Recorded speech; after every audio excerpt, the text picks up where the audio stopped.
Selamat datang teman-teman pada episode pertama di Eudaimonia Podcast. Bersama saya seorang sosok yang menginspirasi dunia pendakian, menginspirasi dunia pendidikan dan pemasok anggaran untuk pemerintah Kabupaten Kepahyang. Bersama saya adalah saudara Akmar Diansah. Siap. Apa kabar, Bang? Alhamdulillah baik. Terima kasih Bapak Edwin sudah berkenan mengundang saya di podcast apa namanya nih? Eudaimonia. Eudaimonia, podcast yang baru dirintis oleh saudara Edwin. Ini adalah episode pertama teman-teman, dan saya mencoba untuk merekam ini karena saya merasakan urgensi untuk membuat sebuah karya itu sangat penting, karena manusia tanpa karya itu hidup tanpa tujuan. Kali ini kita akan membahas latar belakang dari saudara Akmar Diansah ini, atau yang biasa dipanggil sebagai Bang Aan. Saya sendiri memanggilnya Bang Aan.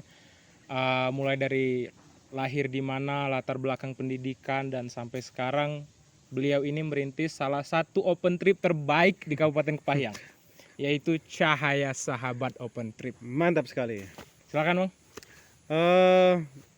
Terima kasih Bapak Edwin sudah berkenan mengundang saya, yang mungkin setelah ini engagement Cahaya Sahabat jadi lebih naik, exposure Cahaya Sahabat jadi lebih dapat, sehingga banyak orang yang ingin berwisata ke Bukit Hitam, ke Bukit Kaba menggunakan jasa open trip Cahaya Sahabat, yang dimana kita punya moto yang menarik, Pak. Iya, Berangkat bareng, pulang bareng, atau happy bareng. Nah, kita tidak hilang bareng. Hilang bareng itu konsepnya Pak Zawin itu. Jadi kalau kita berbicara tentang latar belakang pribadi, saya sekarang hidup di Kepahyang kurang lebih sudah 28 tahun, Pak. Lahirnya di sini, minum air dan makannya di sini. Tapi secara garis kesukuan, saya ini orang Minang, Pak. Yang mungkin terkenalnya ada yang negatif, ada yang positif juga orang Minang. Ya kawan-kawan bisa tahu lah orang Minang seperti apa. Jadi saya adalah orang Rejang, keturunan Minang. Yang Rejang, keturunan Minang, yang bangga akan kerejangan dan keminangannya, Pak. Kalau Rejang itu dari sebelah mana itu? Dari lahirnya, Pak. Oh, lahir di lahir di tanah Rejang, tanah Pitak Bediwo, yang kaya sekali akan sangat budaya-budayanya, Pak.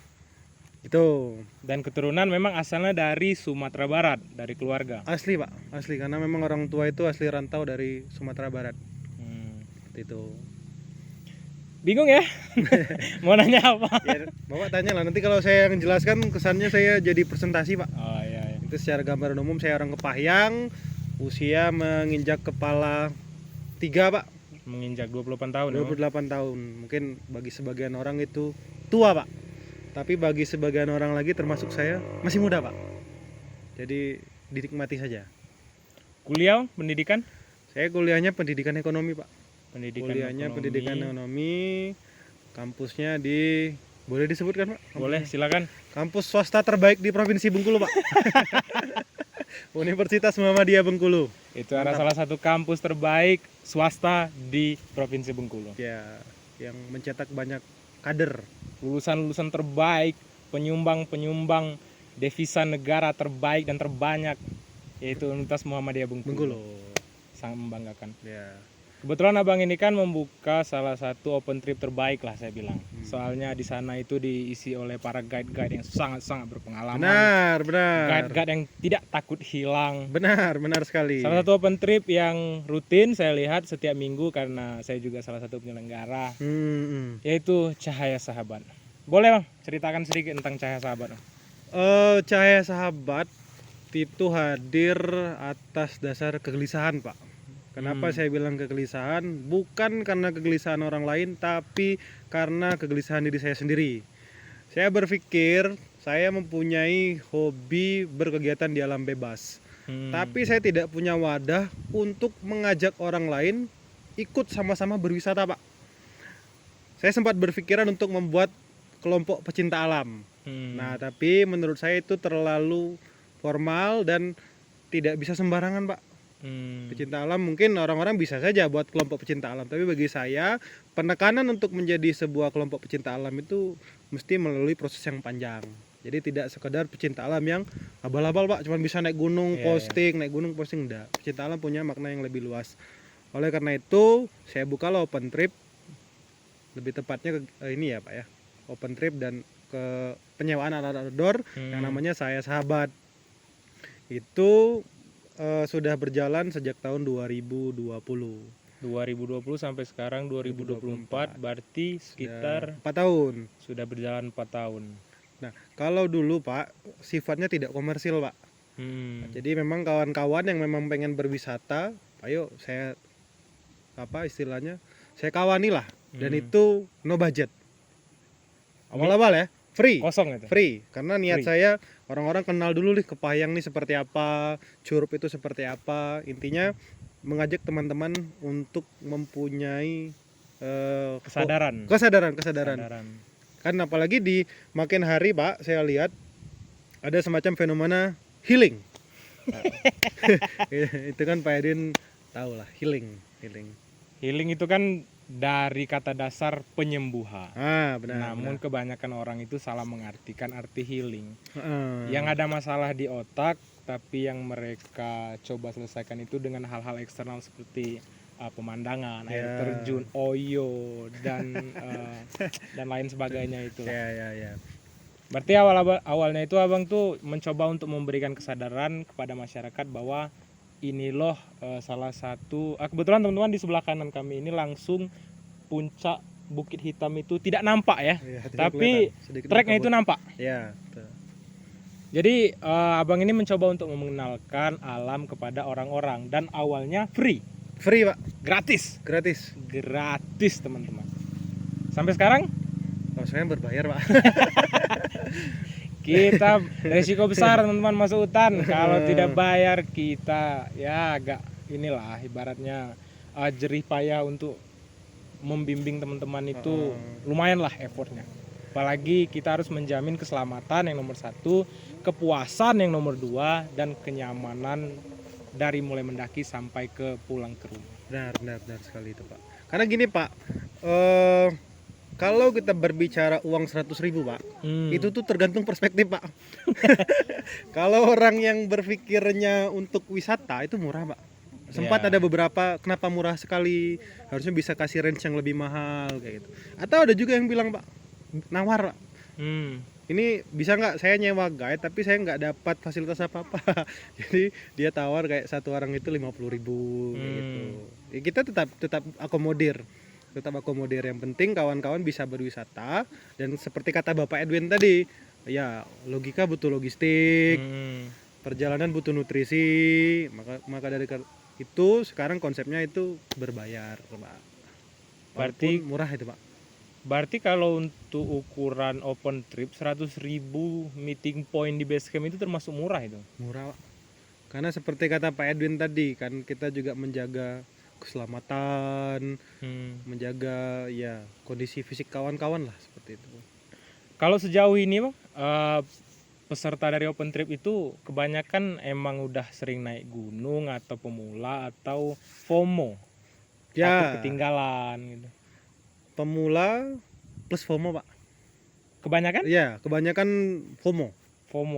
Kebanyakan FOMO. Tapi saya tidak menyalahkan ya Pak pendaki FOMO. Karena saya merasa banyak orang secara dia tidak sadar berawal dari seorang yang FOMO Pak. Bedanya dulu tidak ada kata FOMO. Dulu itu takut ketinggalan lah. Nah ya, takut ketinggalan. Bapak mungkin ingat dulu film 5 cm Pak. Ya 5 cm. Ketika rilis orang kan berbondong-bondong ke gunung Pak. Tapi memang namanya belum ada FOMO dulu. Jadi enggak begitu. Ya Gen Z lah ya. Mungkin Gen Z ini menciptakan istilah memang luar biasa ini memang. Gen Z ini memang complicated ya teman-teman. Mereka itu yang menciptakan masalah, namun mereka juga yang komplain. Ya. Tidak semua, namun ya hampir lah. Hampir kebanyakan Gen Z yang saya temui itu problematik. Ya seperti itu memang Gen Z. Lanjut lagi, saya tertarik dengan latar belakang abang sebagai orang yang suka mendaki gunung. Berapa gunung Bang yang sudah didaki gitu? Kalau sejauh ini sudah kurang lebih 12 gunung Pak. Wow, lumayan banyak ya. Iya, untuk orang Sumatera saya rasa itu sudah lumayan lah ya. Iya, karena kan gunung-gunung di Sumatera juga kan bisa dikatakan Ada beberapa yang tinggi, namun kebanyakan itu ya bisa dibilang bukit. Benar. Terbatas lah, aksesnya juga terbatas, Pak. Gunung apa aja bang udah didaki bang? Kalau kita berbicara paling dekat dulu ya Pak ya. Kalau gunung pertama saya itu mungkin sama dengan gunung kawan-kawan yang pertama kali datangi, Gunung Kaba Pak. Oh, Gunung Kaba yang ada di ini ya, Kabupaten Curup. Ya, Gunung Kaba itu pertama kali kalau tidak salah saya berangkatnya 2013. 2013. Itu mungkin kawan-kawan ada yang masih sekolah atau masih kecil. Saya baru masuk SMA. Nah, yang pasti saya 2013 itu saya sudah hampir lulus, Pak. Hampir lulus, saya berangkat ke Bukit Kaba bersama kawan-kawan. Kemudian setelah itu ternyata benar kata Zawin. Kata Zawin itu kalau orang naik gunung itu akan mendapatkan dua kemungkinan. Yang pertama ketagihan, yang kedua kapok Pak. Oh, tidak mau naik lagi. Ya itu. Nah saya dapat yang pertama tadi ketagihan. Setelah itu saya berpikir mendaki gunung-gunung yang bukan hanya di Provinsi Bengkulu.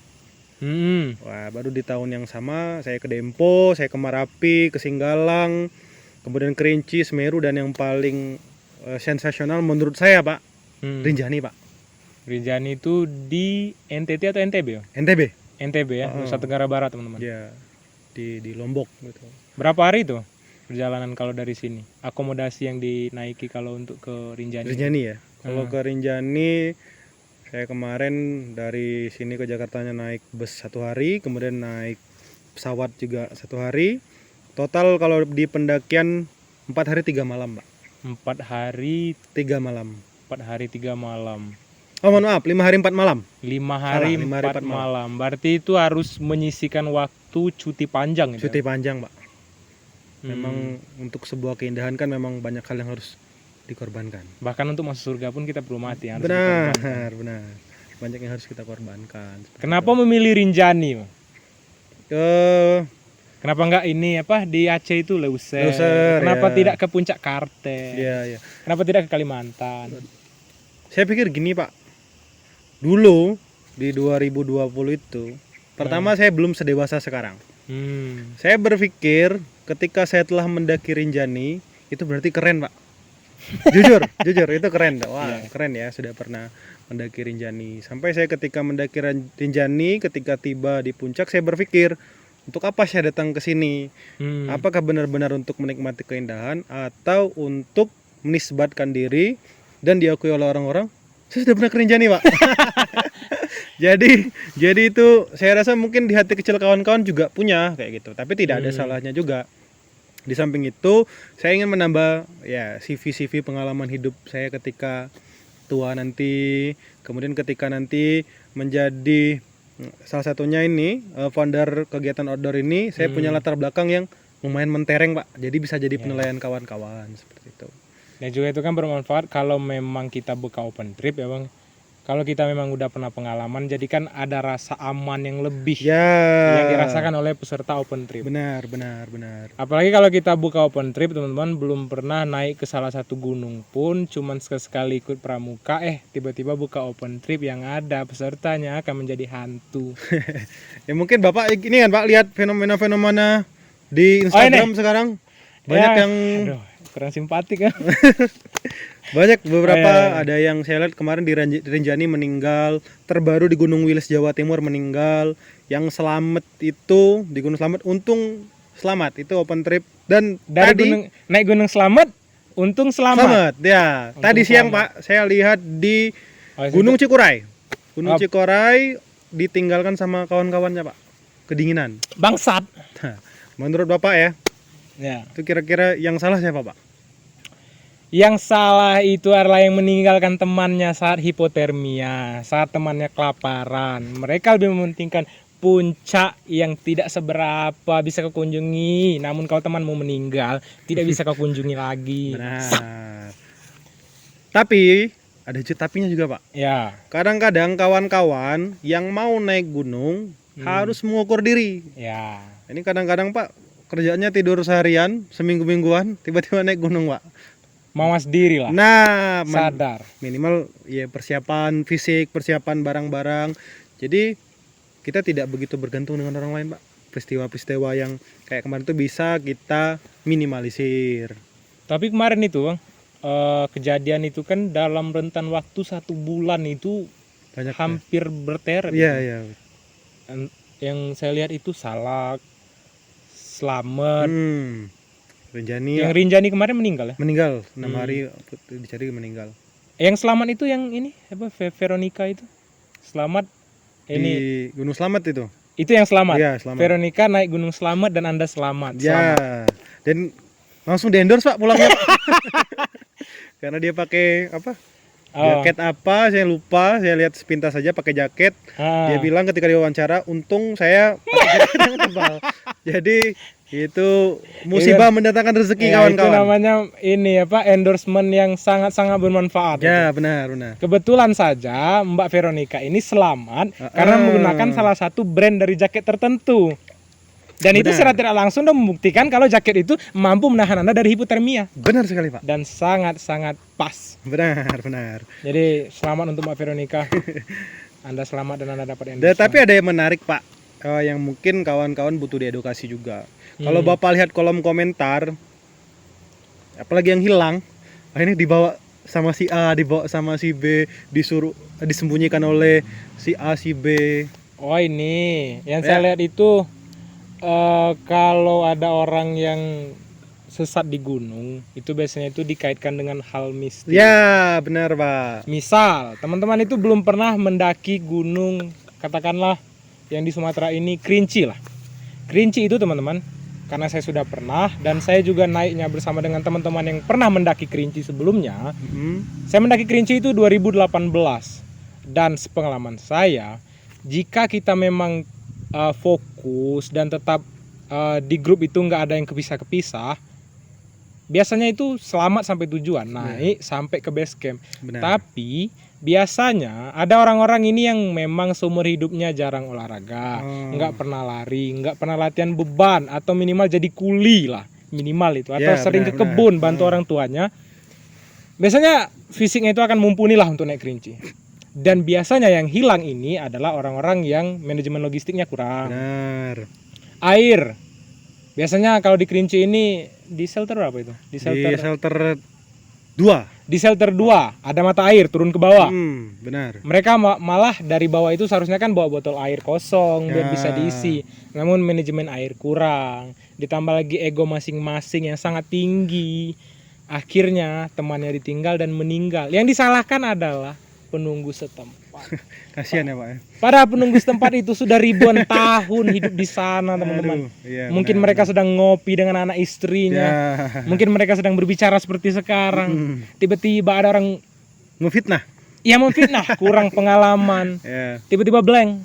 Mungkin kekurangan cairan, jatuh ke jurang, yang disalahkan adalah penunggu.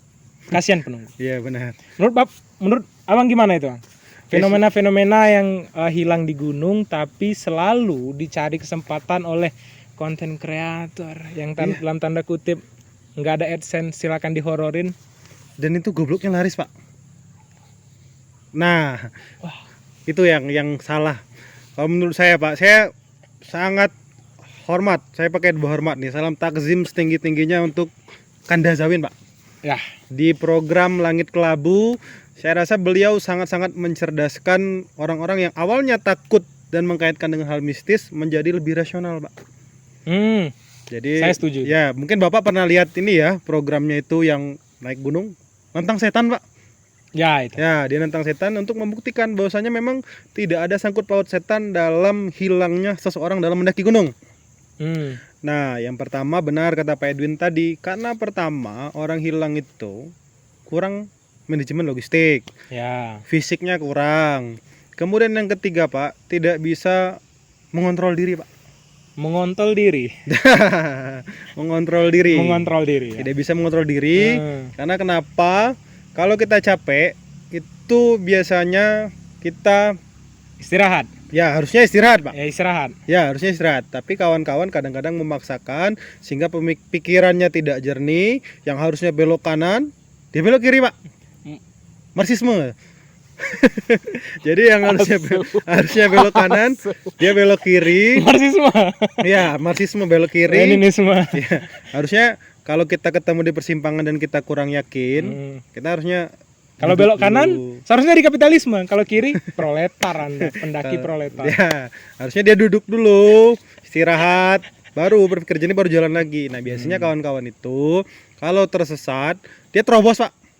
Karena khawatir terobos saja, yakin di bawah ada pemukiman, ternyata di bawah ada jurang, Pak. Nah, jadi kadang-kadang yang tidak ketemu itu bukan di bawah Mak Somai, Pak. Itu hantu lokalnya Ya, biasa Sumatera itu. Mak Somai, dituduhlah Mak Somai yang menyembunyikan, padahal tidak. Kalau dia hilang tidak ketemu, ada kemungkinan dimangsa oleh hewan hewan buas, Pak. buas. Kalau di Gunung Kerinci itu kan memang masih jadi habitatnya harimau Ya. Sumatera. Dan ini kan Pak, di Kerinci itu yang paling terkenal itu kan Tugu Yuda. Tugu Yuda. Ya, ya. Panas ya? Ya, panas. Tugu Yuda itu monumen untuk mengenang ya saudara Yuda Sentika itu. Dia meninggal di Kerinci dan sampai saat ini jasadnya tidak pernah diketemukan.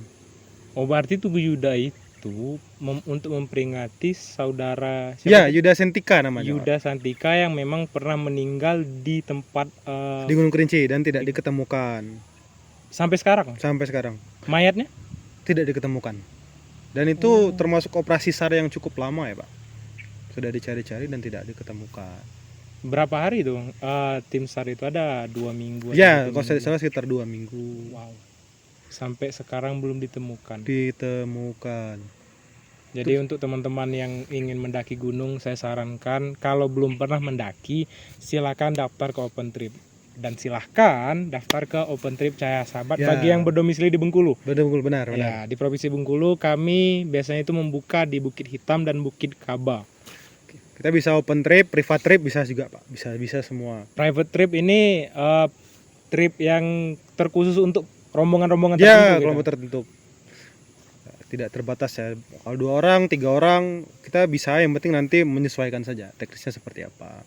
Dan juga kebetulan saya juga sering ikut Open Trip Cahaya Sahabat ini, dan sepengalaman saya ya teman-teman, kalau teman-teman belum pernah mendaki gunung sebelumnya, silakan searching dulu apa yang perlu dibawa ke gunung. Ya. Karena saya turut prihatin dengan kejadian-kejadian yang terjadi sebulan belakangan ini, banyak yang hilang di gunung. Dan sepengalaman saya yang saya lihat di media sosial, yang hilang di gunung ini biasanya tidak pakai jaket bulu angsa TNF. Satu, tidak pakai jaket bulu angsa TNF. Dan kedua, saya yakin manajemen airnya kurang. Yang ketiga, saya yakin mereka tidak punya jam Garmin atau Coros atau Suunto. Atau minimal handphone yang ada GPX track gunung tersebut. Seperti pengalaman kita kemarin, mendaki Gunung Kaba teman-teman. Tiba-tiba kabut. Benar. Dan saya posisinya paling depan, dan kebetulan saya pernah men-track Bukit Kaba itu dan ada track GPS-nya, dan saya import ke HP, dan kebetulan jarak pandang itu cuma semeter, tapi karena di HP ini sudah ada track Jalurnya GPS-nya ya, jalurnya itu, jadi amanlah kami, tidak menjadi hantu lah kami sampai sekarang. Masih berbicara ini, berarti Dan yang tidak ini, Pak, merepotkan tim SAR, Pak. ya, Kasihan tim SAR itu, Pak. ya, Yang hilang tim SAR gerak, yang hilang tim SAR gerak. sederhana tapi tim SAR tak Tidak suka. suka. Oh iya juga, Pak, kita kan masih temanya ini seputar kehilangan dan kejadian-kejadian di gunung. Untuk Bukit Hitam ini, Pak, mungkin kesannya karena sekarang sudah rame, orang-orang akan menganggap remeh, Pak. Cenderung menganggap remeh karena sudah rame, viral di TikTok dan lain-lain. Tapi tetap Bukit Hitam adalah Bukit Hitam, tidak sesederhana itu. Kalau kita tidak mempunyai minimal pengetahuan yang cukup untuk mendaki gunung, bisa-bisa fatal, Pak. Karena minggu kemarin ada kejadian yang coba-coba ke puncak, tidak pernah ke sana, dan tidak punya GPS seperti yang kata Bapak Edwin, hilang, Pak. Seminggu terakhir hilang. Untung ada orang-orang dari Pok Darwis air Sempiang. Seminggu terakhir? Serius? Ada yang hilang, Pak. Oh, Dia tidak pernah naik Bukit Hitam, tiba-tiba ke puncak, Pak. anjay. Jadi Itu ibarat belum pernah lari tapi nyoba ikut maraton. ya, karena itu tadi Bukit Hitam itu banyak persimpangan, banyak cabang, dan ya sesuai dengan namanya Bukit Hitam, gelap, Pak. Jadi sekarang alhamdulillah selamat Alhamdulillah ditemukan. diketemukan. Tapi ya itu, Pak, merepotkan, Pak. Itulah tindakan-tindakan yang sebenarnya sederhana namun Pok Darwis tak Saya suka, suka. menyusahkan. Iya, polisi yang kemarin yang sampai ke sana karena ya harusnya juga kawan-kawan kalau seandainya terjadi apa-apa di gunung yang dihubungi itu orang posnya dulu. Jangan orang tua, nanti orang tuanya cemas, Pak. Ya kan kalau orang tua ini kan kalau berbicara anak terkadang terlalu emosional. Ya. Kita juga tidak bisa menyalahkan ya teman-teman karena ya mereka yang merawat kita dari lahir. Jadi keputusan mereka itu terkadang kalau menyangkut keselamatan anak cenderung emosional. Iya, benar. Dan di saat situasi genting keputusan emosional itu sangat-sangat bisa dikatakan kurang bermanfaat karena bukannya mencari solusi malah akan memperkeruh. Dan biasanya kalau kita telepon orang tuanya takutnya orang tuanya langsung naik juga ke atas tanpa memberitahu pihak-pihak yang bertolak orang pos lah harusnya Ya, orang pos orang itu pos juga lah. dilibatkan seperti itu. Terus juga ada yang menarik, Pak, sekarang itu. Saya fenomena open trip, Pak. Oh, seperti yang kita lakukan ini ya. Ya. Open trip. Kenapa itu? Fenomena apa itu? Setahu saya pada awalnya hanya ada beberapa open trip. Seperti sahabat saya ada Deer Outdoors, itu open trip dari Bengkulu. Deer Outdoors. Deer Outdoor. Oh. Saya sangat rekomendasi itu, selain Cahaya Sahabat bisa kawan-kawan pakai jasa Deer Outdoors karena memang profesional lah orang-orangnya. Tapi ada juga, Pak, yang buka open trip sekedar open trip, Pak. Wah, saya suka Jadi- keributan. Jadi buka open trip. Saya ini pendaki gunung, tiba-tiba Edwin selaku peserta ikut open trip. Ya. Besok buka open trip. Wah. Jadi tidak punya bekal yang cukup, Wah, tidak punya latar belakang yang lumayan, tiba-tiba buka open trip. Bukan tidak boleh, Pak. Ya. Bukan tidak boleh, tapi ya. sayang nyawa tamu, Ya, Pak. Nyadar itu. Maksud saya kan berarti si Anu ini katakanlah Bedul ini ya. Nah, betul. Si Bedul ini baru ikut sekali open trip. Ya, baru ikut sekali open trip. Tiba-tiba membuka open trip Bukit Hitam. Ya, pikirnya gampang, Pak. Itu Oh, cuma ini. ini destinasi yang dibuka oleh si Bedul ini seperti yang sering kita lakukan itu. Ya, dia Pos, pos air terjun Bidadari, pos kawah air terjun Bidadari dan dua putri, Pak. dua putri. Memang Si Bedul ini juga pakai iya pakai ritme yang sama, gaya yang sama, padahal dia baru satu kali. baru satu kali. Ya, gitu. Wah. Pesan juga untuk kawan-kawan, kini kan sekarang banyak pilihan, Pak, open trip, Pak. Silakan kawan mau open trip siapa saja, tidak mesti Cahaya Sahabat, tapi paling tidak harus tahu latar belakang siapa saja yang akan menjadi guide-nya, Pak. Ya. Jangan sampai itu tadi tidak pernah naik gunung tiba-tiba langsung buka open trip. Karena juga kan ini kan menyangkut nyawa ya teman-teman. Ya. Apalagi kalau mendaki gunung itu kita saran saya butuh satu kita juga tahu medan tersebut. Minimal carilah di TikTok gitu kan. Genset sekarang itu pastinya 6 jam sehari lah buka TikTok. Janganlah cari scroll cewek-cewek joget itu habis berbagai macam. Silakan cari informasi lah. Tentang itu ya. Ya, aku tahu udah murah, handphone juga udah murah sekarang. Dan juga tolonglah cari guide yang berpengalaman. Minimal kalau nggak berpengalaman, orangnya biasa masuk hutan dan nggak panikan. Benar. Karena Bukit Hitam ini pengalaman saya, jalan pemburu yang mencoba untuk mencuri nyawa kita itu sangat banyak. Benar. Dan juga treknya itu sangat hancur. Apalagi yang turun ke air terjun Dan kawah itu ya, Pak ya. ya, kawah dan air terjun itu pakai 2 tangan dan 2 kaki lah. Dan itu kalau kita meletakkan nyawa kita di orang yang baru sekali ikut dan itu pun peserta, ya Bahaya, Pak. hati-hatilah maksudnya teman-teman. Silakan ikut open trip terbaik di Kabupaten Payang Di Indonesia aja, Pak. di Indonesia aja dan silakan hubungi Cahaya Sahabat. Kami akan mengantarkan Anda dan menerangi jalan Anda menuju gelapnya Bukit Hitam. Berangkat bareng, pulang bareng atau happy bareng, Pak. happy bareng. Karena keselamatan itu yang penting. Puncak itu hanya bonus. Benar. Dan juga balik lagi ke topik dimana banyak yang hilang di gunung. Saya juga ingin memberikan awareness kepada teman-teman minimal olahraga lah. Karena apalagi kalau gunung-gunung di Sumatera, saya bisa katakan view-nya itu sangat minim. Benar. Hampir semua tanjakan dan itu membutuhkan energi. Minimal kalau teman-teman ingin naik gunung di Sumatera terkhususnya, karena kan kalau di Jawa itu biasanya ada yang beberapa gunung itu ojek bisa sampai Pos pos sekian, tertentu ya. ya. Tapi kalau di Sumatera ini biasanya terkendala oleh akar, batu, dan ini membutuhkan tenaga yang lebih. Silakan lari dulu, atau kalau ada uang lebih silakan daftar member gym, latih benar. kakimu. Jangan, ya kami pernah ada pengalaman lah ibaratnya mengantar orang yang memang belum pernah, jarang lah gerak gitu kan, dan memang kasihan. Jadi Pak, permasalahannya bukan pemula atau tidak, Ya, tapi sebagai mana kesiapan fisik Pak. ya. Mau kita pertama kali ke Rinjani Pak, kalau kita fisiknya udah kuat, Ya. oke aja Pak. Saya yakin Arnold Schwarzenegger, Ya. Ronnie Coleman atau Aderai itu meskipun beliau itu belum pernah mendaki gunung, diajak ke Rinjani, siap. Siap dia Pak. Karena betisnya itu sebesar badan saya. Intinya adalah perlunya kekuatan fisik. Karena sepengalaman kami ada yang pernah mendaki dan memang kasihan. Mereka udah bayar 100.000, mereka mencoba untuk menikmati waktu, apalagi mereka menyempatkan waktu libur yang hanya 1 hari 2 hari. Ya. Namun mereka akhirnya di jalan mengeluh dan mereka sudah bayar. Yang kasihan kami. Karena bukan kasihan kami, tapi kasihan peserta yang daftar ini. Ya. Kalau kami sih ya gitulah.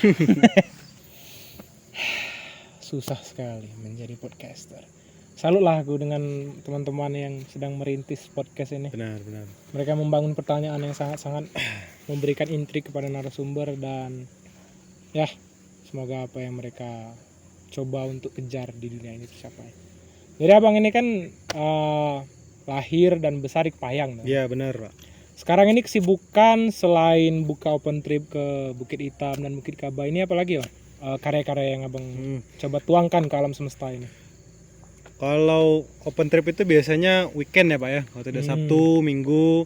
Jadi saya biasanya menghabiskan waktu di Senin sampai Jumat itu menjalani profesi sebagai seorang guru Pak. Wah, Pendidik Pak.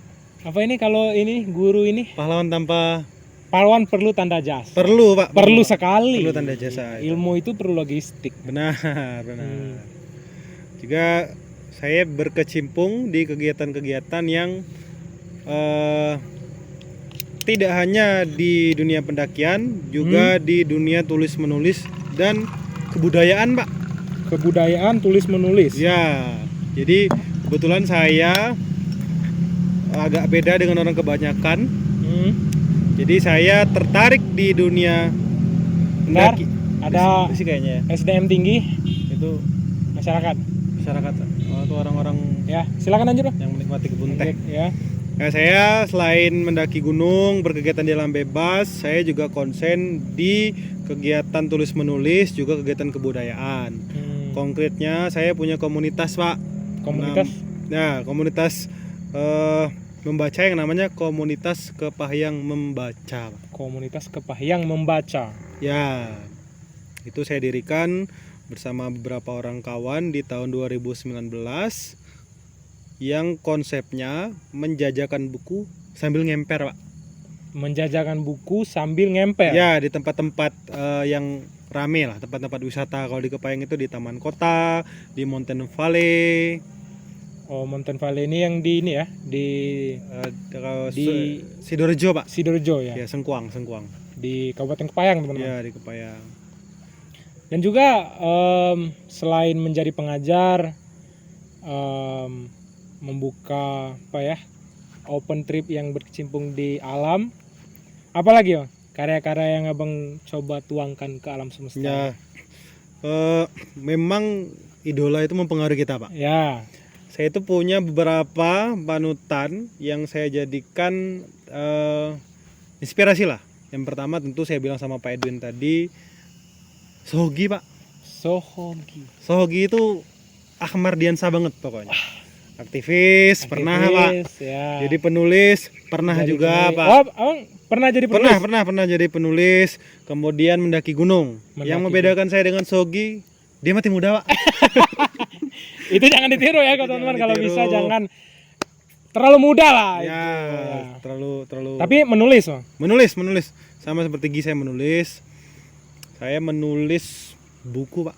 Buku. Ya, itu sebuah tulisan yang saya buat di awal-awal tamat kuliah. Judulnya Mengartikan Kepulangan. Mengartikan kepulangan. Ya.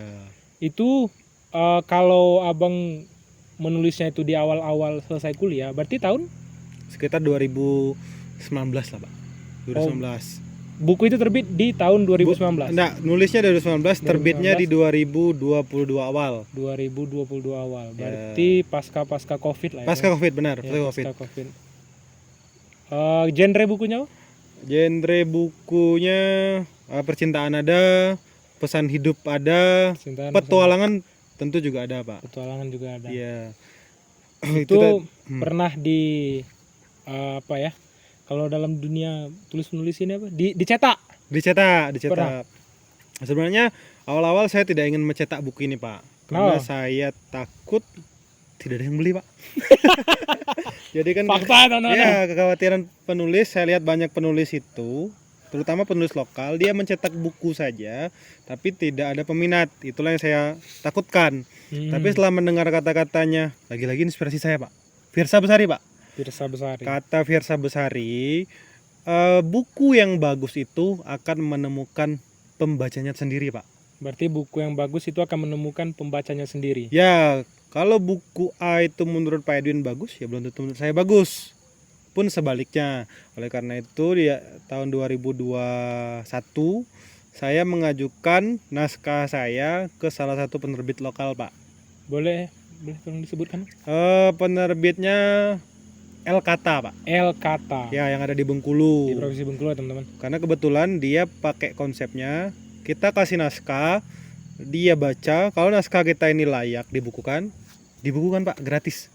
Oh. Ya, jadi saya tidak bayar, gratis, mereka review, dan menurut mereka layak, tanda tangan kontrak, mereka yang cetak buku saya Pak. Nanti ada fee dari setiap buku yang terjual.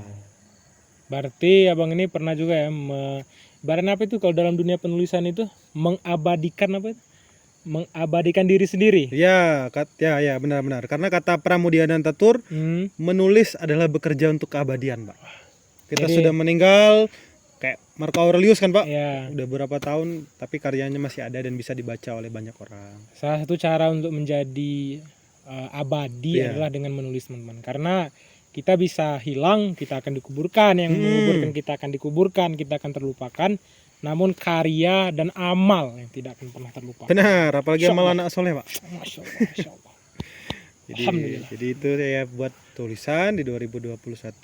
Alhamdulillah kurang lebih terjual 125 eksemplar Pak. Lumayan itu. Lumayan. Dan banyak buku itu saya rasa setengahnya itu dikirim ke luar daerah Pak. oh bukan, abang kan sekarang di Provinsi Bengkulu Ya, nih. di Provinsi Berarti Bengkulu. kebanyakan peminat karya abang ini bukan dari Provinsi Bengkulu? Bukan, malah banyak yang dari luar. Yang paling jauh itu di Surabaya Pak. Di Surabaya. Ya, Surabaya, ke Medan. Jadi walaupun orang yang nulisnya di Bengkulu, karyanya udah ke Surabaya, ke Medan. Kayaknya itu yang paling jauh, Surabaya sama Medan.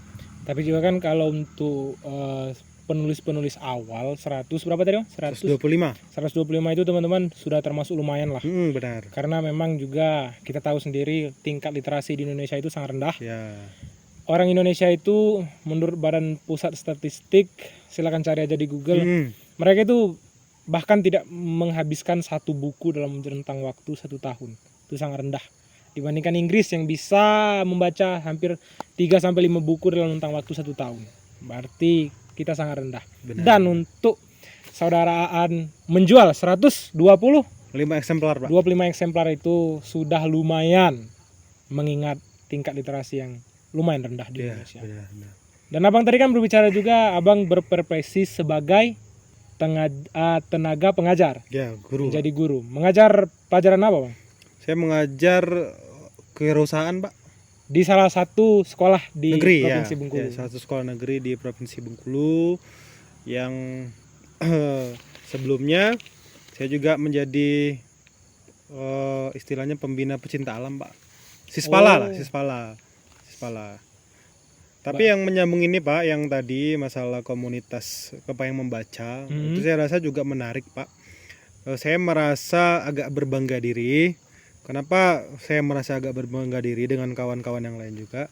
Karena setelah komunitas kami itu hadir, rame, kawan-kawan di desa-desa dan kelompok lain itu turut serta mendirikan komunitas yang sama, Pak. Oh. Jadi- Berarti abang ini ibaratnya kalau itu pemantik lah. Ya, pemantik. Ah. Pemantik, kemudian kawan-kawan juga banyak yang mendirikan komunitas serupa. Tapi, Pak, ketika kami rehat, yang lain rehat juga, Pak. Nah, itu maksud saya semacam, mungkin itu salah satu kenapa literasi di Indonesia ini masih kurang, Pak. Ya. Karena musiman. Ya karena kan tidak bisa dipungkiri lah di Indonesia ini kan kebanyakan hal-hal yang ekspektakuler. Ya. Apa itu? Yang wah itu tidak lepas dari FOMO, fear of missing out. Benar. Profesi abang ini kan sebagai pengajar. Apakah ini memang cita-cita dari lahir ingin mendidik anak bangsa yang semakin barbar sekarang? Apakah memang ini tuntutan ibaratnya tindakan pragmatisme saja atau memang panggilan dari hati atau dapat ilham dari langit atau gimana Bang? Untuk menjadi tenaga pengajar ini. Saya dari kecil saya malah tidak tahu cita-cita saya apa, Pak. Mungkin kalau orang-orang anak-anak lain punya cita jadi polisi, jadi dokter, saya rasa itu agak klise saja, Pak. Ya. Karena seakan-akan profesi yang mulia itu hanya itu saja, Pak. Apa ya, profesi yang mulia ini dokter? Ya dokter, guru. Seakan-akan bentar. Ya. Polisi agak diragukan tapi ya bolehlah polisi. Ya, polisi, Ah, tentara dan lain-lain. Ya, Seakan-akan profesi yang lain itu tidak punya kemuliaan, Pak. mm-mm. Nah, itu padahal profesi apa saja selagi orang yang menjalaninya bahagia dan tidak merugikan orang lain, boleh-boleh saja, Pak. Tapi karena memang masyarakat kita ini berkembang dengan pemikiran kalau bekerja itu harus PNS sama lagi, Pak. Itu kan idaman mertua katanya ya, Pak ya. Idaman PNS. mertua boomer itu. Ya, boomer, idaman mertua. Jadilah saya ketika tamat kuliah, saya mencoba sama seperti fresh graduate pada umumnya, masukkan berkas ke semua lowongan yang buka, Pak. Wah. Ke jadi resepsionis hotel saya pernah. Ya, Sangat jauh, hotel, sangat jauh. Dan terakhir saya sempat interview di salah satu bank, Pak. Wah. Menarik ini. Ya, saya interview salah satu bank, saya ditelepon dan sudah sempat interview dan diterima, Pak. Dan diterima posisi sebagai Posisi saya sebagai customer service, Pak. customer service. Oke. Nah, lumayan. lah ya, Pak, untuk anak-anak fresh graduate, nganggur. Ya. Tapi setelah saya pulang ke kos, Pak, wah ini berat ini, Pak. Karena ini persoalannya bukan hanya persoalan duniawi, Pak. Ya. Mungkin beberapa kawan-kawan ada yang punya persepsi yang sama dengan saya. Ya, sepemikiran lah. Ya, karena bekerja di bank itu ada yang ya seperti inilah. Ya. Samping itu juga saya merasa bekerja di bank atau bekerja di kantor-kantor secara umum liburnya sedikit, Pak. Liburnya cuma 1 minggu. Sementara saya masih banyak sekali tempat-tempat yang ingin saya kunjungi. Jadilah saya tidak datang kerja, Pak. Saya dipanggil. Berarti Saya abang sudah melewatkan kesempatan untuk menjadi customer service di bank. Ya, di bank. Di salah satu bank lah di Indonesia. Iya, ini. bank negeri. Bank negeri. Wah, agak menjurus ya. Ya. Karena tidak membicarakan dari negeri tadi, tapi ya itulah di salah satu bank di Indonesia. Ya, benar. Dan akhirnya sampai sekarang menjadi seorang tenaga pengajar, guru. Ya, benar, memang Pak, ujian kita setelah menolak pekerjaan tuh ada aja, Pak. Jadi setiap saya keluar rumah, jalan pergi cari makan atau apa, lewat terus, Pak. Pegawai yang pakai seragam bank yang saya tolak gitu, Pak. Wah, sepertinya menarik. Ya. Sebenarnya pekerjaan yang kutolak ini menarik. Iya, jadi lewat terus, kok bisa ini? Kayak apa istilahnya itu konspirasi, Pak. Baru akhirnya saya ikhtiarkan, ditelepon, ada tawaran untuk mengajar di salah satu sekolah dan menjadi honorer, Pak. Ya, yang dimana beberapa orang menganggap bahwasannya honorer ini profesi yang menyedihkan, Pak. Menyedihkan. Ditambah lagi kan kenyataannya kan kalau abang menerima pekerjaan sebagai customer service kan agak lumayan lah Ya. gajinya kan. Ditambah lagi kalau kerja honorer ini yang bisa dikatakan agak jauh lah dari kerja yang sebelumnya Benar, itu kalau benar. kalau kita ambil. Ada dilema ya di situ ya. Benar, ada Dilema. sama-sama dilema.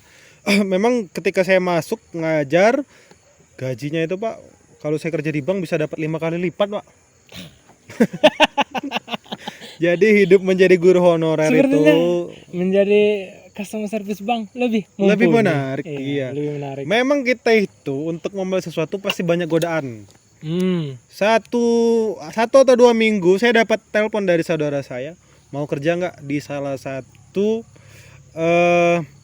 perusahaan yang bergerak di pinjaman, Pak, leasing, Pak. Oh, leasing ya. Ya, yang gajinya ya hampir-hampir mirip saja dengan Mandiri, dan itu kembali saya tolak karena ikhtiar saya untuk menjadi seorang guru tadi, Pak.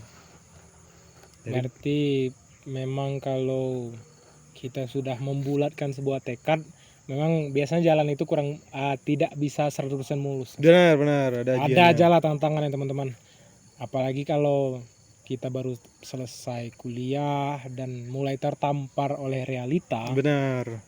Uang itu tidak bisa dipungkiri menjadi salah satu faktor penghalang dan pembanding kalau kita ingin mengejar masa depan. Masa depan, benar. Terus juga saya tertarik berbicara tentang ini, Pak. Pendidikan, Pak. Boleh. Jadi kita berbicara tentang pendidikan kita di Indonesia ini, saya rasa kompleks sekali, Pak. Banyak sekali permasalahan-permasalahan yang dihadapi, mulai dari sistem zonasi yang mungkin Bapak pernah sering dengar. Ya. Orang tidak dapat sekolah karena zonasi. Kemudian dengan dihapuskannya ujian nasional, anak-anak menjadi tidak tertantang, Pak. Jadi anak-anak ya semena-mena saja karena tidak ada sebuah asesmen yang menentukan dia lulus atau tidak. Kemudian yang ketiga, sekarang banyak fenomena anak-anak SMP dan SMA yang tidak bisa membaca, Pak. Wah, menarik ini. Ini adalah perspektif dari tenaga pengajar sendiri. Ya, banyak tenaga pengajar. Banyak yang tidak bisa membaca karena memang itu tadi, Pak, elemen-elemen yang harusnya digunakan untuk menilai itu dihapus, Pak. SMP SMA. Kalau kita begini, Pak, saya lihat ya, Pak, semacam dilema. Kenapa kalau sekarang itu tidak ada namanya sistem ranking, Pak? Oh iya. Nggak ada ranking 1, 2, 3, 4 dan sekian lagi. Semuanya sama. Jadi tidak ada ranking. Walaupun nilainya beda-beda ya, Pak ya. Nah, menurut saya secara tidak langsung jiwa berkompetisi anak-anak itu dihilangkan, Pak. Oh. Padahal negara kita ini yang apa-apa itu harus sistemnya kompetisi. Pilpres kompetisi dah, Pak. Ya, Pilpres kompetisi dan lain-lain. Jadi anak-anak itu dipacu untuk menjadi lebih baik. Kalau tidak ada perankingan, anak-anak merasa sama saja. Jadi tidak apa ya, Pak? Tidak terstimulus untuk menjadi lebih baik dari temannya. Belajar nggak belajar pun ya tetap udah. naik, Ya, tetap naik kalau sekarang itu. tetap Karena naik, tetap lulus. ya, karena dilarang untuk tidak menaikkan anak. Apalagi misal dia belum layak baca nih, Pak. Ya. Ada anak kelas itu belum layak baca.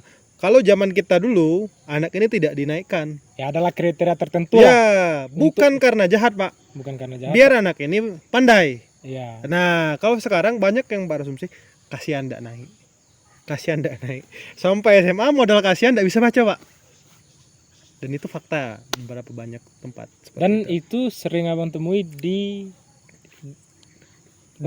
lapangan langsung. Banyak, Pak, yang menjadi permasalahan yang itu tadi membaca. Kemudian mungkin yang hal-hal yang kita anggap simpel ya, Pak, karena ini juga termasuk pelajaran agama. Kalau zaman kita dulu saya rasa 10 atau 5 surah pendek itu saya rasa hafal lah, Pak. Ya. Ini kalau ditanya mungkin 3 aja dia nggak hafal, Pak. Nah, maksud saya betapa pendidikan makin hari itu makin mengalami kemunduran. Walaupun secara teknologi katanya kita lebih dimudahkan. Nah, ya, tapi faktanya saya rasa banyak kemunduran di dunia pendidikan, Pak. Kalau dihitung dari scale 1 sampai 10, berapa itu ibaratnya total siswa yang pernah Abang ajar itu dari 1 sampai 10 berapa yang nggak bisa baca? Untuk SMA lah ya. Ya. Berapa dari 1 sampai 10? Hampir ya setengah lah, Pak. Mungkin kawan-kawan juga bisa lihat bukan podcast ya, Ferry Irwandi itu, Pak. Oh iya iya. Ah, Ferry Konten Irwandi. terbarunya itu Ya. apa? Anak SMA tidak bisa Iya itulah. baca, ya. Iya itu. Itu Yang Ferry Irwandi Ferry juga. Irwandi melakukan penelitian Ya. keliling Indonesia, nanya-nanya ke sekolah-sekolah dan Ya, dan benar itu, dan benar memang hampir dari 5 dari 10 siswa tidak bisa membaca tidak bisa membaca. dan sudah SMA. Kita kan ada kriteria membaca itu kan, Pak. Ada yang membaca cepat, Ya. ada yang membaca lancar. Banyak yang membaca aja itu tadi. Bagaimana kita meningkatkan indeks literasi kalau membaca saja tidak bisa. Bagaimana mereka bisa membaca buku kalau membaca saja tidak bisa? Ya. Berarti memang tujuan Indonesia untuk Indonesia Emas 2045 itu agak diragukan Ya. karena yang ada kita akan menjadi Indonesia cemas Ya, benar. Indonesia cemas. kalau sudah SMA tapi belum bisa membaca. Dan ini teman-teman laporan langsung atau pengalaman langsung dari tenaga pengajar sendiri ya teman-teman. Bahkan 5 dari 10 siswa itu tingkat SMA tidak bisa membaca. Dan ini sangat mencemaskan. Biasanya apa itu faktor-faktor yang mempengaruhi anak-anak ini padahal udah SMA loh tapi belum bisa baca gitu? Kalau saya secara pribadi ya Pak, bukan tidak setuju dengan kurikulum yang ada pada saat ini. Cuman memang instrumen-instrumen kurikulum sekarang itu pinginnya memudahkan, tapi tidak fokus pada hal-hal yang sederhana Pak. Misal seperti ini, kalau sekarang di SMA itu tidak lagi ada penjurusan IPA dan IPS, semuanya berdasarkan minat, boleh ngambil ini, boleh ngambil itu. Tapi hal-hal dasar mereka itu tidak dilatih Pak. Misalnya kayak penggunaan bahasa Indonesia yang baik dan benar. Seolah-olah kita itu kalau dia sudah hebat di salah satu bidang, sudah diasah terus bidang yang dia hebat itu, tapi tidak memperhatikan hal-hal yang basic tadi Pak. Misalnya kalau Pak Edwin ini jago main gitar, Ya. udah main gitar aja terus, nggak penting ilmu matematika, nggak penting ilmu bahasa Indonesia. Padahal itu satu kesatuan yang menurut saya diperlukan juga Pak. Oh, berarti kalau memang misalnya kan dari umur 6 tahun lah, misalnya katakanlah 6 tahun, anak ini sudah adalah potensi-potensi, misal bisa nyanyi, Ya, bisa main gitar, atau bisa olahraga. Jadi, kalau kurikulum sekarang itu lebih dijuruskan itu terus. ya sesuai dengan minat bakatnya kan Pak. Oh. Tapi yang kemampuan-kemampuan lain ini ibaratnya itu kurang diasah. Kurang diasah. Membaca, menghitung, atau sekedar ya soft skill lainnya itu kurang diasah lah gitu. Saya baca di ini di salah satu artikel Mojok. Mojok itu fenomena anak SMK jurusan perkantoran tapi tidak bisa mengetik Pak. Mantap. Jadi kalau kita berbicara ya ini tidak sepenuhnya salah kurikulum ya. Mungkin banyak yang salah, guru salah, pendidiknya juga salah, dan memang permasalahan pendidikan kita kompleks sekali Pak. Makanya harapan dari kawan-kawan guru 21 Oktober nanti Pak, menteri kita baru Pak. Nah, jadi harapan dari guru-guru apa itu? ya, harapannya Untuk pertama menteri kalau saya lihat, ya. pertama banyak guru-guru yang ingin UN kembali diadakan. Kemudian tidak ada perubahan kurikulum setiap tahunnya. Ya walaupun mungkin Bapak berpikir ya, perubahan kurikulum ini soal proyek ini Pak. Iya. Itu Ini kan. kan terkadang pendidikan ini tidak lepas dari cawe-cawe politik. Ya, bisnis dan lain-lain. Ya itu harapannya Pak, diadakan, kurikulum tidak usah berubah-ubah. Kemudian kalau saya secara pribadi zonasi dihapuskan Pak. Kenapa itu? Karena ya biar anak itu punya daya kompetisi Pak. Jadi yang memang nilainya tinggi, yang memang nilainya bagus, sudah. Dia yang layak mendapatkan sekolah unggulan. Kalau sekarang saya lihat sekolah-sekolah unggul itu tidak ada lagi Pak. Jadi? Ya, jadi sekolah itu hampir sama semuanya. Jadi alang menyedihkannya misalnya Bapak Edwin. Bapak Edwin ini secara kemampuan bagus sekali nih Pak. Ya. Pengen sekolah di sekolah A yang memang menjadi sekolah unggul. Tapi tidak bisa sekolah di sana karena keterbatasan zonasi tadi Pak. Oh. Terpaksa lah Pak Edwin sekolah di sekolah B. Karena memang domisili atau zonasinya itu memang untuk sekolah yang ini. Iya, sekolah yang B itu tadi. Yang menyedihkannya apa? Pak Edwin dengan apa kompetisinya ini, dengan segala hal yang dia punya, ketika ingin dikembangkan di sekolah B tidak bisa Pak, karena pertama fasilitas yang terbatas Pak. Ya. Banyak kejadian-kejadian yang saya lihat seperti itu, anak yang punya potensi tiba-tiba tidak bisa melanjutkan di sekolah unggul yang punya banyak peralatan penunjang, tiba-tiba sekolah di sekolah B yang fasilitasnya memadai. Jadi cita-cita kita untuk menyetarakan sekolah-sekolah itu susah Pak. Zonasi itu bisa diterapkan kalau memang segala sekolah-sekolah itu punya fasilitas yang sama. Berarti azas keadilan itu memang perlu ditegakkan. Ya. Berarti bukan artinya karena sekolah ini unggul dan berada di tengah-tengah kota, maka pusat dari dana kucurannya ke situ terus. Benar. Karena ada kepentingan, misalnya salah satu anak menteri di sekolah Ya. ini, jadi kucuran dananya ke situ terus. Akibat dari zonasi membatasi lingkup untuk berkembang ini, makanya ada anak-anak yang misalnya bisanya main basket, tapi sekolahnya misalnya di Ciwidey, Ya. di Ciledug bagian ujung, nggak ada lapangan basket ya. Bagaimana anak ini bisa mengembangkan kompetensi main basket kalau ring basket pun nggak ada? Benar. Itu yang terjadi Pak. Itu yang terjadi. Jadi wajar ketika kita melihat banyak ketimpangan antara anak-anak yang sekolahnya di pasar dan anak-anak yang mohon maaf sekolahnya jauh dari kota Pak. Iya. Karena ya pertama secara akses fasilitas mereka kurang. Main bola di lapangan tidak punya. Main basket kata Bapak tadi ring aja tidak ada. Itu juga terjadi di Kepayang inilah saya rasa Pak. Banyak Ya, sekali. Kepayang ini kan memang beberapa dari masyarakat juga pernah ada yang mengadu ke pihak-pihak sekolah itu. Mereka mengeluhkan kalau memang zonasi ini kurang berpihak untuk daerah-daerah tertentu. Ya.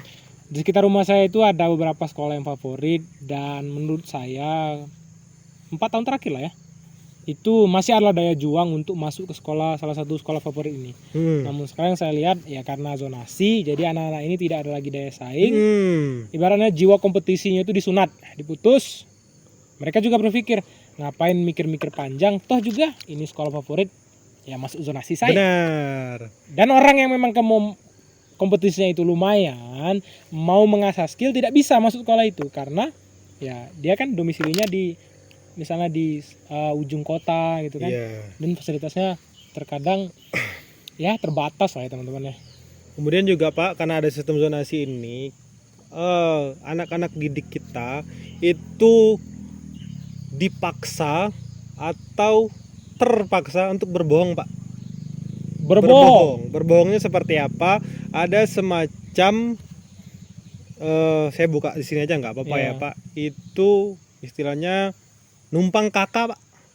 Oh, gimana itu numpang kakak ini? Jadi saya katakanlah saya tinggal di salah satu kecamatan yang ada di ujung kabupaten lah Pak. Ya. Tiba-tiba tahun besok saya ini mau masuk ke sekolah yang ada di kota. Bagaimana saya mengakalinya? Saya nitip nama di kakak, om atau bibi saya yang tinggal di dekat sekolah tersebut Pak. Jadi besok-besok hitungannya saya termasuk di wilayah zonasi tersebut Pak. Berarti untuk mengakali sistem zonasi ini, jadi mereka itu menitipkan anaknya di zonasi yang mereka inginkan ya, itu, yang ada sekolahnya itu. Di kakak-kakak tertentu, bisa sanak saudara kayak gitu. Saya rasa walaupun itu dicoba untuk dideteksi, tetap aja orang mungkin tetap, kalau dulu Pak aturannya tidak ada aturan minimal berapa tahun. Kalau sekarang kalau saya tidak salah ada aturan setahun minimal Pak. Setahun minimal berdomisili di lingkungan tersebut. Sudah timpang di kakak. Jadi orang-orang sekarang sudah lebih cerdas Pak. Sebelum setahun dia titipan kayak gitu. Ada celah akan saya akali. Iya benar. Jadi kan kalau kita berbicara tentang kan tentu tidak efektif juga kan Pak. Walaupun itu sebenarnya masalahnya di SDM kita. Apalagi ditambah lagi dengan ya kita tahulah ya teman-teman ya, sistem pendidikan di Indonesia ini terlepas dari beberapa kepentingan politik, dan juga biasanya keputusan dari, kalau berkaca dari tahun-tahun kebelakangan, keputusan kurikulum ini berdasarkan kepentingan dari menteri masing-masing. Dan harapan dari Bang Aan tadi adalah minta-minta nanti kalau menterinya udah ganti, kurikulumnya ini jangan ganti-ganti terus. Karena pusing juga anak-anak diharuskan beradaptasi dengan hal-hal baru, namun fasilitasnya nggak ada yang baru. Kalau saya lihat Pak, saya punya harapan yang besar dan punya keyakinan yang kuat juga untuk Menteri Pendidikan yang baru. Kalau tidak salah nanti mungkin berbarengan dengan podcast ini rilis, Menteri yang ditunjuk sebagai Menteri Pendidikan oleh Bapak Prabowo itu adalah Pak Profesor Abdul Muti Pak. Pak Profesor Abdul Muti. Beliau adalah Sekretaris Umum Pimpinan Pusat Muhammadiyah Pak. Oh, Jadi Muhammadiyah itu Pak memang terkenal dengan pengelolaan pendidikannya yang bagus. Karena memang banyak sekolah yang dimiliki oleh Muhammadiyah. Di Bengkulu ini aja salah satu kampus swasta yang dikelola oleh Muhammadiyah itu adalah Universitas Muhammadiyah Bengkulu. Benar, tempat saudara Ahmad Diansah ditempah. Ya, Dan lihatlah sekarang, dia menjadi guru yang ya ibaratnya berkualitas lah gitu. Nah, insya Allah. Insya Allah. Yang pasti Abdul Muti itu tadi Pak, dia pernah basic pendidikan, dia adalah seorang dosen, kemudian sekum pimpinan pusat Muhammadiyah, kemudian juga ketika mahasiswa dia berproses di IMM. IMM apa itu saudara? IMM itu apa? IMM adalah Ikatan Mahasiswa Muhammadiyah Pak. Wah, saya baru tahu. Ketika organisasi-organisasi pemuda lainnya memilih jalan riuh, Iya. IMM memilih jalan yang sunyi Pak. Itu dia teman. Atau mungkin dipinggirkan Pak. Ya dipinggirkan. Tidak punya senior Pak. IMM. Oh iya. Berarti abang ini salah satu kader dari IMM ini abang? Ya, saya kader IMM. Saya pengkaderannya di level 2 ya Pak ya. Ada 3 level, saya level 2. Kemudian saya di IMM berkecimpung sebagai seorang instruktur Pak. Instruktur? Apa itu? Instruktur itu ketika ada pengkaderan, saya itu sebagai istilahnya gurunya lah Pak. Oh ini apa? Kalau di tempat Bapak apa namanya itu? Alumni apa itu? Kalau di kepanitiaan Hima itu? Tidak, seperti ini Pak. Misal kalau kita di organisasi OKP lah ya, kepemudaan, dia punya 2 sistem pengkaderan. Yang pertama sistem pengkaderan itu namanya DAD, DAM, dan DAP. Itu untuk meraih hal-hal yang sifatnya struktural Pak. Ya. Nah, ada juga pengkaderan yang sifatnya untuk mengasah kawan-kawan ketika pengkaderan DAD, DAM, DAP ini Pak. Jadi ada namanya LID, latihan instruktur dasar, LIM, dan LIP. Nah, saya pernah mengikuti pelatihan instruktur ini tadi Pak. Tugas instruktur tadi adalah yaitu tadi membidani lahirnya kader-kader baru. Dan itu juga membutuhkan pengalaman, pengalaman, dan pengetahuan. Dan tidak semua kader bisa jadi instruktur. Saya kebetulan dulu pengkaderan instrukturnya di Cirende Pak. Cirende itu di Tangerang Selatan. Di Tangsel ya. Tangsel. Dekat Ciputat. Dekat ini Abang Da Zawin. Oh iya, Abang Da Zawin itu kebetulan juga IMM. Iya, benar. Luar biasa memang. Kalau di IMM ini keren-keren semua Pak. Ya saya salut juga dengan alumni IMM ini. Memang kebanyakan alumni IMM ini salah satunya dari beberapa komika ya. Kemudian itu seperti Zawin, Dani Beler, dan Ridwan Remin ya Pak? Ridwan Remin. Bahkan Mamat. Bisa dikatakan Mamat bersinggungan dengan Mamat IMM. Abdur itu lahirnya dari Muhammadiyah ya. Semi-semi lah Pak. Ya, jarang sih saya dengar orang-orang yang jadi seniman ini yang dari GMNI. Kebetulan saya GMNI teman-teman. Saya gerakan mahasiswa nasional Indonesia. Jarang, namun mungkin ada lah tapi ya kurang terkenal lah. GMNI lebih senang jadi Korea kayak Pak. Kayak Bambang Pacul ya, Korea bersatu lah. Memang kita dilahirkan sebagai Korea. Aduh. Kita harus tegak dan memilih jalan kesatria. Mantap sekali. Oke, pertanyaan terakhir nih Bang. Boleh. Maaf ya teman-teman, ada yang sudah merendah di sebelah kanan ini. Ini biasanya ya, pengalaman saya, orang-orang yang geber-geber motor ini, mereka itu ada rasa insecure di dalam dirinya. Biasanya orang-orang seperti ini jarang mendapatkan pengakuan dari keluarga. Makanya mereka mencari pengakuan dari hal-hal eksternal. Ya, benar. Mereka mencoba untuk menunjukkan diri mereka bahwa aku ada loh di dunia. Namun cara yang mereka pilih itu terkadang salah. Seperti sekarang ini, ganggu ini, bangsat. Sik. Biar ada. Nah, lanjut. Kalau kita menunggu mereka untuk berhenti tidak akan pernah selesai. Pertanyaan terakhir Bang. Boleh. Abang ini kan sudah menjadi tenaga pengajar, orang yang juga pegiat alam lah saya bilang kan.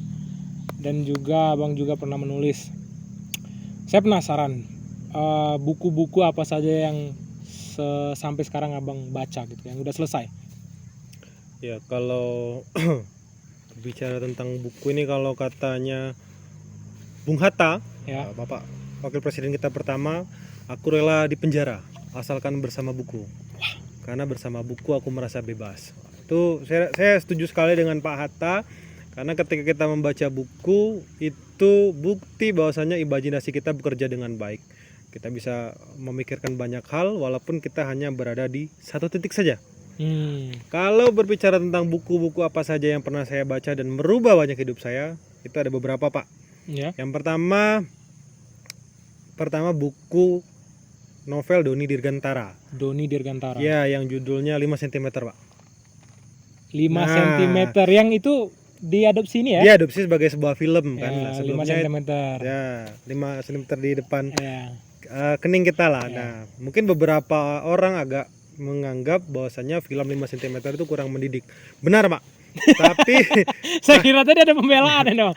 Malah benar, setuju ya. benar. Tapi banyak juga pelajaran-pelajaran yang bisa kita ambil. Ya. Untuk orang yang mudah terpengaruhi oleh hal-hal yang sifatnya visual, 5 cm bagus, Pak. Quotes-quotesnya kayak misalnya apapun mimpi-mimpi kamu, cita-cita kamu, gantungan 5 cm di depan kening kamu. Saya ingat tuh, Bang, salah satu quote dari film 5 cm itu, Bang, yang sampai sekarang saya sangat ingat.